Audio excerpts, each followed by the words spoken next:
마태복음 28장 16절에서 20절입니다. 마태복음 28장 16절부터 20절까지 한 절씩 교독하겠습니다. 11제자가 갈릴리에 가서 예수께서 지시하신 산에 이르러 예수를 배웠고 경배하나 아직도 의심하는 사람들이 있더라. 예수께서 나와 말씀하여 이르시되 하늘과 땅의 모든 권세를 내게 주셨으니 그러므로 너희는 가서 모든 민족을 제자로 삼아 아버지와 아들과 성령의 이름으로 세례를 베풀고 같이요 내가 너희에게 분부한 모든 것을 가르쳐 지키게 하라. 볼지어다 내가 세상 끝날까지 너희와 항상 함께 있으리라 하시니라. 아멘. 오늘 마태복음의 마지막 본문입니다. 그래서 본문이 마태복음의 결론이라고 말할 수 있겠습니다. 세상에서 가장 값지게 살다 간 사람이 어떤 사람일까요? 어떻게 살아야 우리는 인생을 값지게 살다 갈 수 있을까요? 어렸을 때는 재밌는 것에 관심이 많죠. 뭐 재밌는 거 없냐?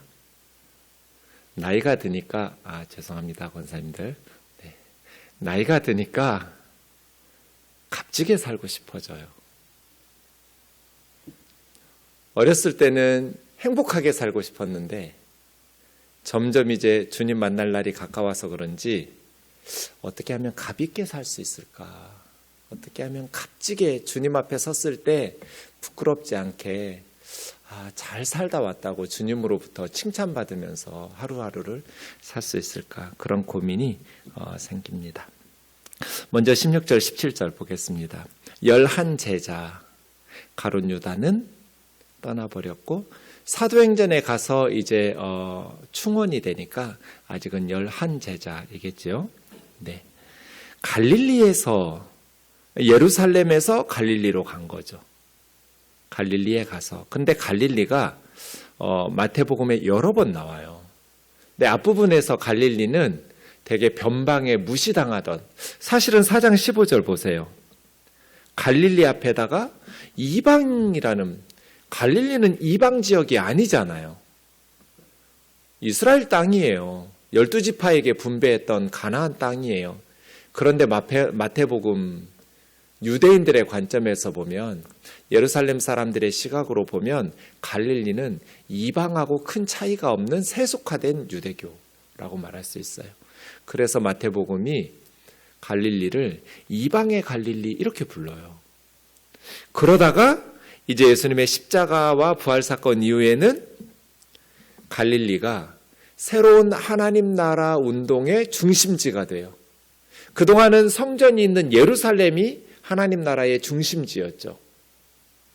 예루살렘에서 이제는 갈릴리로 옮겨지는 것이죠. 그래서 이방 지역 취급당하던 갈릴리가 이제 하나님 나라의 본부로 변화되고 있습니다. 예수님을 거부했던, 그러니까 아무리 화려한 성전을 가지고 있고 거룩한 제사장들이 사역하고 있어도 예수 그리스도를 거부한 지역 예루살렘은 더 이상 하나님 나라가 아니에요. 하나님 나라에서 밀려나고 이제 예수 그리스도를 믿고 따르는 갈릴리가 하나님 나라의 새로운 중심지가 되는 것이죠. 그래서 주님은 갈릴리에서 제자들을 만나고 있습니다. 어느 산인지는 알 수 없지만 예수님께서 지시하신 산에서 만납니다. 경배하는 제자도 있었지만 도마처럼 의심하는 제자도 있었다고 말합니다. 마태복음에는 또 산도 많이 나옵니다. 5, 6, 7장에 산상설교도 있지만 마태복음에서 산은 하나님의 말씀이 선포되는 장소이고 하나님과 만나는 장소입니다. 마치 시내산에서 하나님께서 강림하셔서 십계명과 율법을 주신 것처럼, 그리고 모세와 또 70명의 아론과 나답과 아비후를 비롯한 70명의 리더들이 하나님을 배웠고 만났던 것처럼 산에서 하나님의 말씀을 배우고 선포되고 또 하나님을 만나기도 하는. 그래서 산에서, 갈릴리에 지시하신 산에서 11명의 제자를 주님이 만났다는 것은 마치 시내산에서 모세를 불러 올리시고 또 그곳에서 이스라엘의 리더들을 통해서 십계명과 율법과 시내산 언약을 통해서 하나님의 나라를 시작하셨던 것처럼 이제 마태복음에서는 예수님께서 제자들을 산으로 부르시고 그들에게 하나님 나라의 사명을 부여하시고 그들을 모든 족속에게 파송하시는 하나님 나라의 선포가 이어지는 매우 중요한 장소입니다. 이제 우리가 18절, 19절, 20절을 The Great Commission이라고 부릅니다. 지상명령이라고 부르죠. 예수님의 유언과도 같은 말씀입니다. 세 가지로 내용을 보면 이렇게 이루어져 있습니다. 첫 번째 18절에는 누가 명령하시는가? 지상명령은 누구의 명령인가?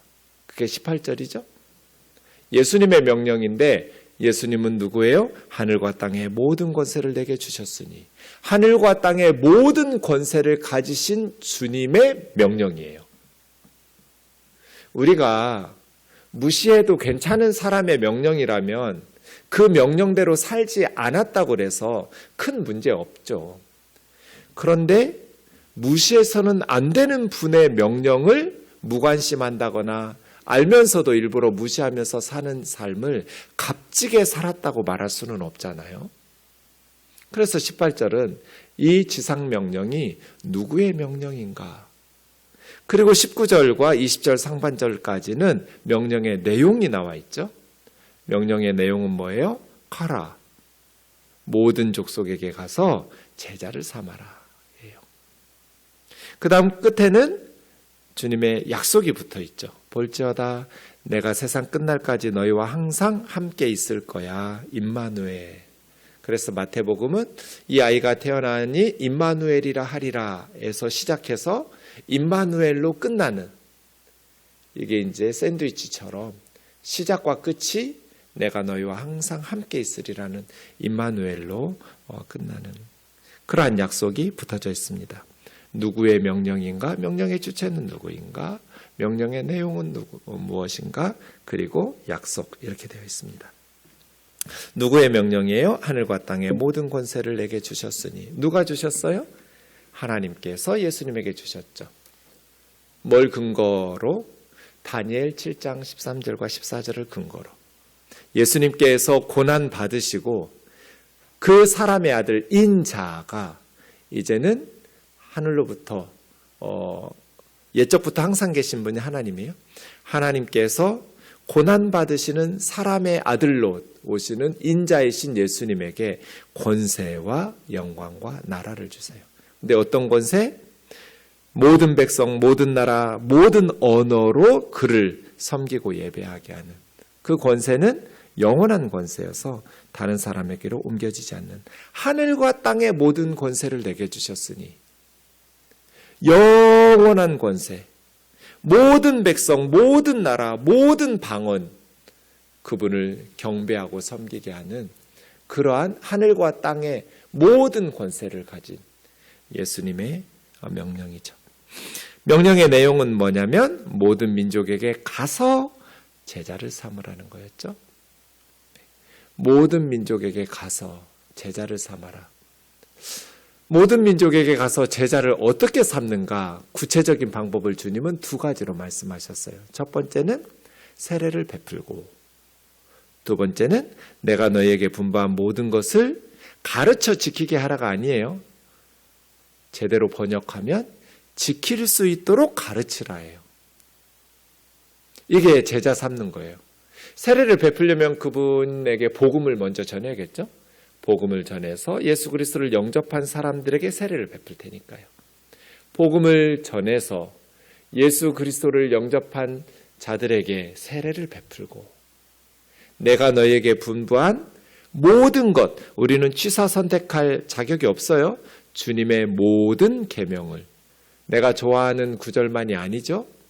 네, 주님이 우리에게 분부하신 모든 계명을 지킬 수 있도록 가르치는 게 제자 삼는 거죠.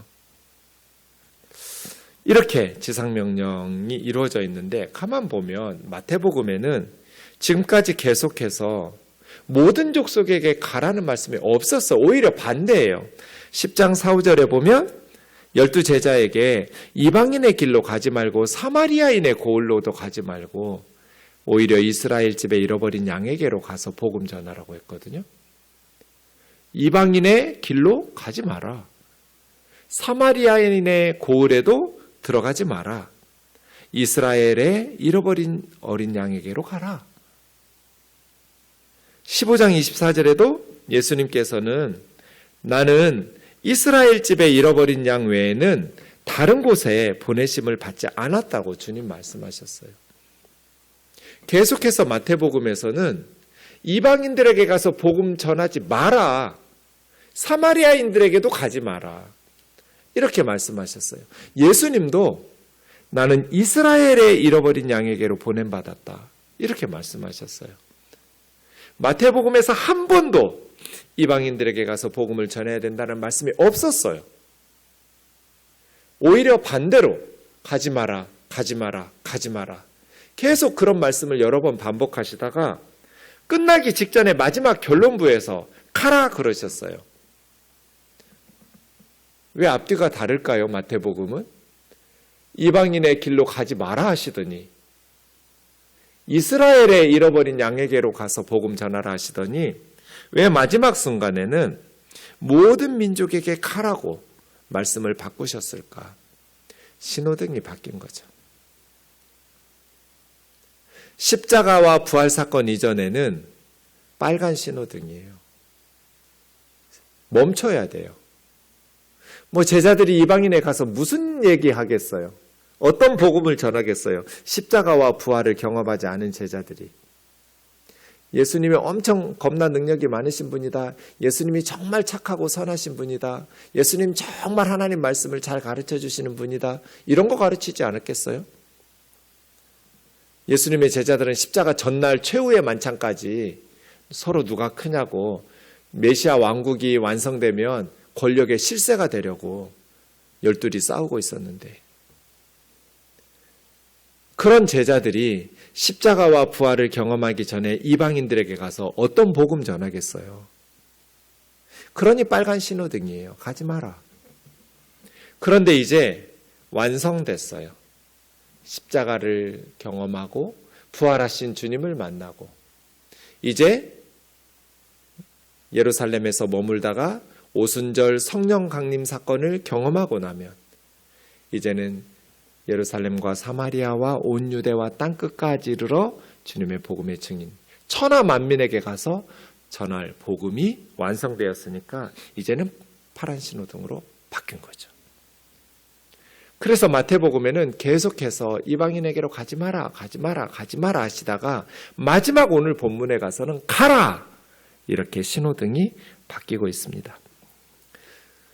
그러려면 저와 여러분이 세례를 베풀고 주님의 교훈을 지킬 수 있도록 가르쳐야죠. 이게 주님의 지상명령인 유언이에요. 문제가 있어요. 세례를 베푸는가? 여러분 세례를 베푼 적 있어요? 여기서 세례 베푼 사람은 저밖에 없을 것 같네요. 그럼 주님의 지상명령은 저만 지금 순종하고 있네요. 이게 맞아요? 사도행전에 보면 고넬료 사건이 굉장히 중요하게 다뤄지고 있습니다. 2번이나 길게 반복했었어요. 중요한 사건이란 뜻이죠. 사도행전 10장의 고넬료 사건 때문에 예루살렘이 발칵 뒤집어집니다.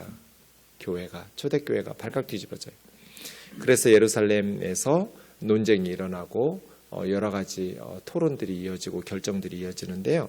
그 사도행전 10장의 고넬료 사건에 보면 23절에 베드로가 고넬료라는 코넬리우스죠. 로마 백부장의 집으로 갈 때 요빠에서 평신도들과 함께 갑니다. 요빠에서 온 형제들도 함께 가니라. 그러니까 고넬료네 집에 가이사라로 베드로만 간 게 아니에요. 평신도들이 함께 따라갔어요. 나 여기 왜 불렀냐고. 환상 중에 베드로, 요빠에 있는 베드로를 초대하라고 주님이 말씀하셔서 보냈다고 고넬료가 대답했어요. 그래서 베드로가 고넬료 집에 가서 뭐 하겠어요? 고넬료가 친구들, 가족들 다 불러 모아놨어요. 자기 집에다가. 베드로가 복음 전했겠죠. 예수 그리스도의 복음을 전했어요. 그랬더니 할례 받지도 않은 이방인들인 그들에게 성령이 임하는 거예요. 막 방언을 하고 그런 은사들이 나타났던 것 같아요. 그래서 베드로가 이 사람들이 우리와 똑같이 성령을 받았으니 누가 능히 물로 세례 줌을 그 말이요. 원래 베드로 생각은 이방인들이 크리스찬 돼서 세례를 받으려면 먼저 할례를 받고 유대교로 개종하고 그 다음 세례를 베푸는 거거든요. 이 할례를 건너뛰고 세례를 베풀었다고 그래서 예루살렘 교회가 발칵 뒤집어진 거였어요. 근데 할례를 받을 필요가 없어져 버렸어요.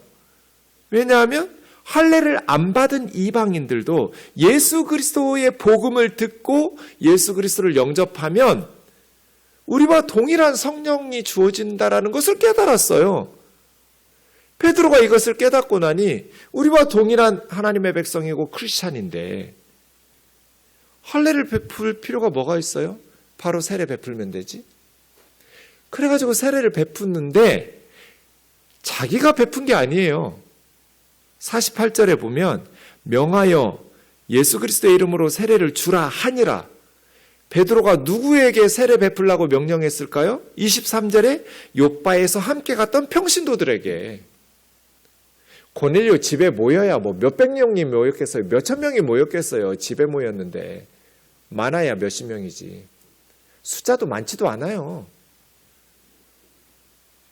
베드로가 걸어서 거기까지 갈 정도 건강이 있었는데 특별한 베드로가 세례를 베풀지 못할 사유가 없어요. 그럼에도 불구하고 베드로가 세례를 베풀지 않고 함께 갔던 평신도들이 세례를 베풀어요.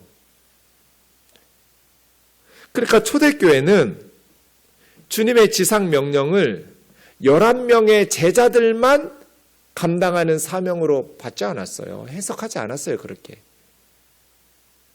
모든 족속에게 가서 세례를 베풀라고 말씀하실 때 모든 족속에게 가서 세례를 베푸는 사람은 사도들만이 아니에요. 모든 그리스도인들의 사명이에요.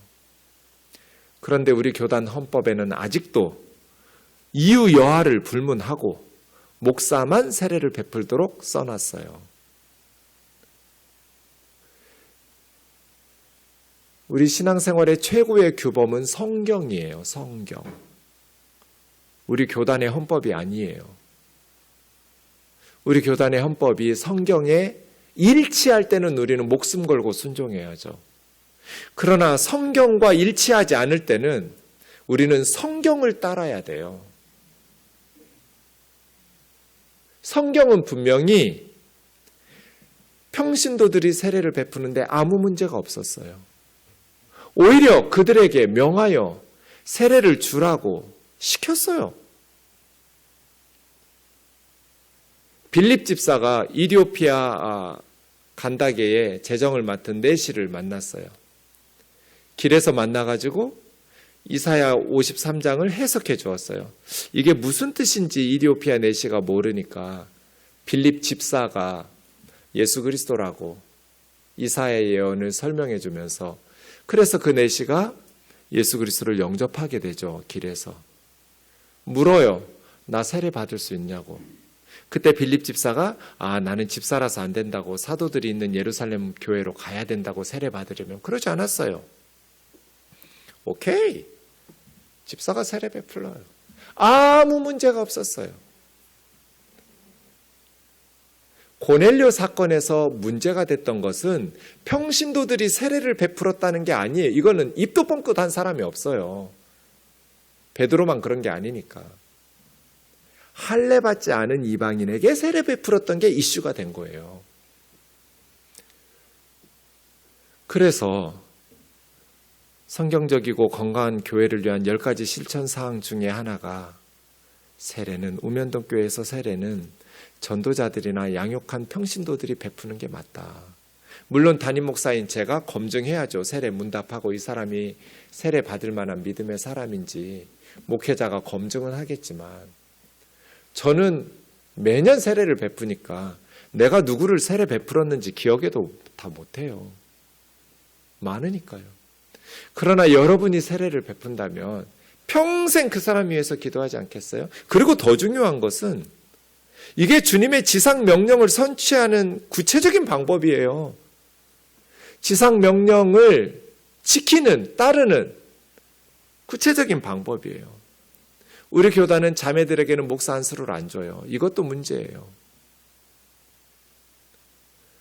그래서 여선교사들이 독신으로 선교지에 가서 몇 년씩 고생해서 사람들을 전도해서 양육해서 이제 세례를 베푸는데 자신이 목사가 아니니까 세례를 못 베풀어요. 선교사인데도. 그래서 그 성도들을 알지도 못하는 다른 지역의 선교사, 남자 목사, 선교사를 데려와서 세례를 베풀게 해요. 그렇게 해서 현지인이 목사 안수를 받으면 이제 자기를 양육해준 여자 선교사를 무시해요. 자기는 목사라 이거예요. 여선교사는 목사가 아니니까요. 이런 말도 안 되는 일들이 선교지에서 너무나 많이 벌어져요. 성경대로 했다면 사도행전 10장에 나와 있는 것처럼 사도행전 10장 48절이에요. 성경대로 따랐다면 선교지에 이런 어려움이 없어요. 그리고 나는 지상 명령을 순종하고 실천해야 될 자로 모든 성도들이 받아들여야 돼요. 그래서 이게 문제예요. 내가 너희에게 분부한 모든 것을 지킬 수 있도록 가르쳐라. 그러려면 제자들이 먼저 주님이 분부하신 모든 것을 지키면서 살아야겠죠.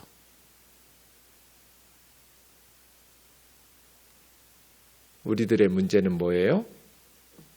말만 잘한다는 거예요. 말한 대로 살지를 않아요. 그러니 제자가 만들어지지 않죠. 언제 예수님이 그렇게 외제차 몰고 다녔어요? 예수님 지금 사역하시면 외제차 몰고 다닐 것 같으세요? 수백만 원짜리 양복 입고 다닐 것 같으세요? 그렇게 좋은 집에서 사실 것 같으세요? 저는 아무리 생각해도 우리 주님이 그렇게 사역할 것 같지가 않아요. 여우도 굴이 있고 새도 보금자리가 있지만 인자는 머리 둘 곳이 없다. 갈릴리에 비천한 자 나를 따르렴. 이게 주님이잖아요. 부유하신 분인데 가난한 우리를 위해서 가난해지심으로써 가난한 우리들을 부유하게 하시려고. 주님은 그런 사역자였는데 어떻게 예수님의 제자라고 말하면서 예수님하고 정반대로 살아가요?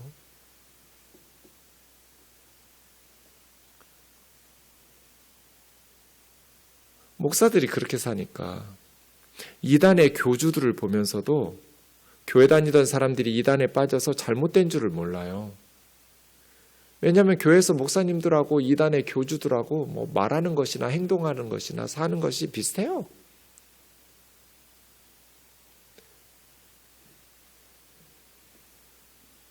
그래서 이단에 빠진 사람들하고 얘기하다 보면 나 교회 다닐 때도 다 그랬다고. 그런 말 정말 귀가 아프게 들었어요. 내가 너희에게 분부한 모든 것을 지키면서 살도록 가르쳐라. 예수님이 우리에게 보여주신 삶의 모범은 뭐예요? 나를 희생해서 다른 사람을 사랑하는 거잖아요. 십자가를 지고 주님의 뒤를 따르는 제자들 말이에요. 주님의 약속은 세상 끝날까지 항상 매일매일 그런 뜻이거든요. 날마다. 모든 날들 동안에 이런 뜻이니까요. 직역하면. 매일매일 그 뜻이죠. 내가 세상 끝날까지 매일매일 너희하고 함께 있을 거야. 최고의 축복이죠. 임마누엘. 주님이 함께 계시면 아무리 힘들고 어려운 순간에도 행복해요. 평안해요. 그런데 아무리 하는 일이 잘 되고 좋은 것들이 있어도 주님이 함께하지 않으면 세상은 너무나 힘들어요. 공허하고 외롭고, 그죠? 임마누엘의 은혜죠. 이사야 41장 10절 같이 읽겠습니다. 시작. 두려워하지 말라, 내가 너와 함께함이니라. 놀라지 말라, 나는 내 하나님이 됨이니라. 내가 너를 굳세게 하리라. 참으로 너를 도와주리라. 참으로 나의 의로운 오른손으로 너를 붙들리라. 내가 매일매일 세상 끝날까지 너하고 함께 있을 거야. 두려워하지 마. 세상 별거 아니야. 놀라지 마. 내가 네 하나님이야. 내가 굳세게 할 거고 도와줄 거고 의로운 오른손으로 붙들어 줄 거야. 이 주님의 약속의 말씀을 붙잡고 살아간다면, 믿음으로 고백하면서 살아간다면 세상이 아무리 힘들어도 넉넉히 이기면서 살아갈 수 있어요. 이게 주님의 약속이죠. 자, 첫 번째 질문을 다시 생각해 봅시다. 세상에서 가장 값지게 살다 간 사람은 누구일까요? 세상에서 가장 값지게 살다 간 사람.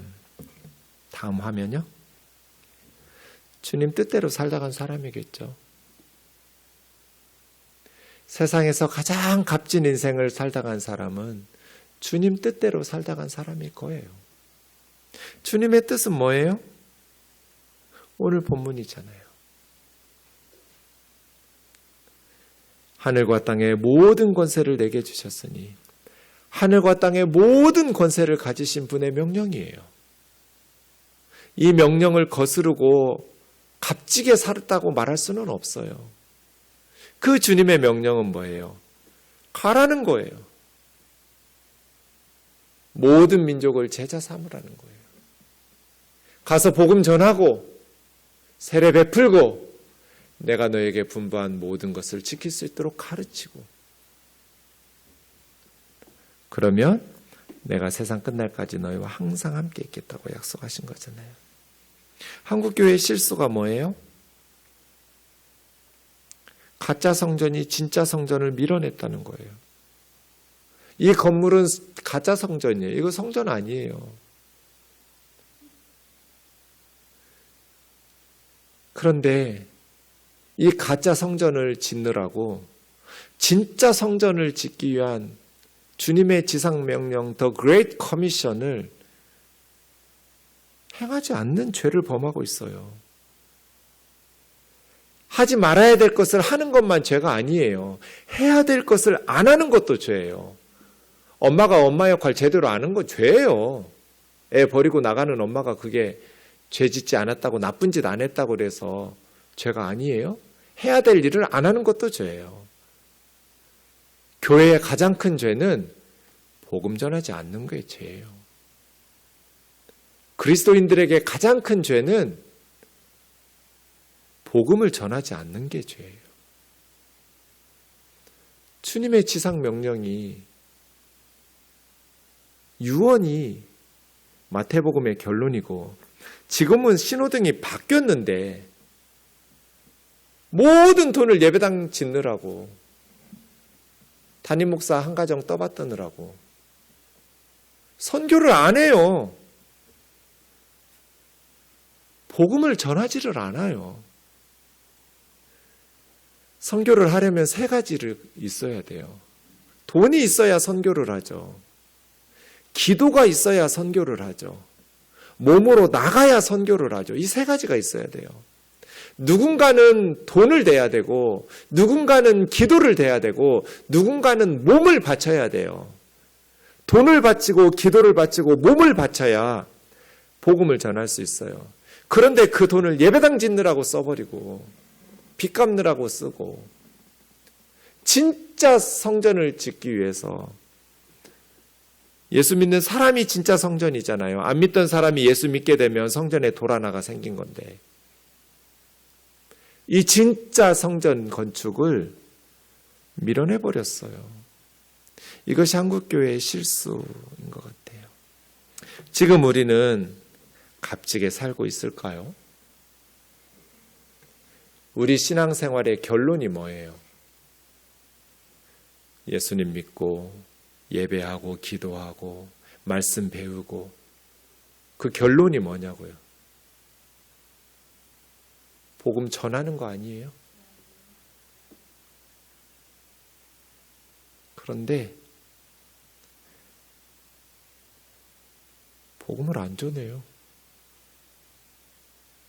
믿는 사람들끼리 모여가지고 맨날 찬양하고 기도하고 예배하고 자기들끼리 행복해요. 지금 사람들이 죽어가고 있는데. 복음을 듣고 죽어야 될 거 아니에요. 오늘까지 장례식을 치렀는데 대부분 유가족들이 예수님 믿지 않는 가정이었어요. 목사님, 피곤한데 자꾸 저 오지 말라는 거예요. 여기까지만 오세요. 목사님 힘드니까. 여기까지만 오세요. 제가 어디까지 따라갈게요? 끝까지 따라갔어요. 왜 따라갈게요? 그분들은 어쩔 수 없이 설교 들어야 하잖아요. 장례식에 온 사람들은 설교 들으려고 교회는 안 나올 사람들이잖아요. 근데 장례식에 왔으니 목사가 설교하는 소리를 듣기 싫어도 들어야 하잖아요. 나는 한 번이라도 더 전해줘서 전도하려고 그러는데 우리 집사님은 자꾸 저 생각해가지고 목사님 그만 오세요. 너무 오래 기다려야 돼요. 너무 멀어요.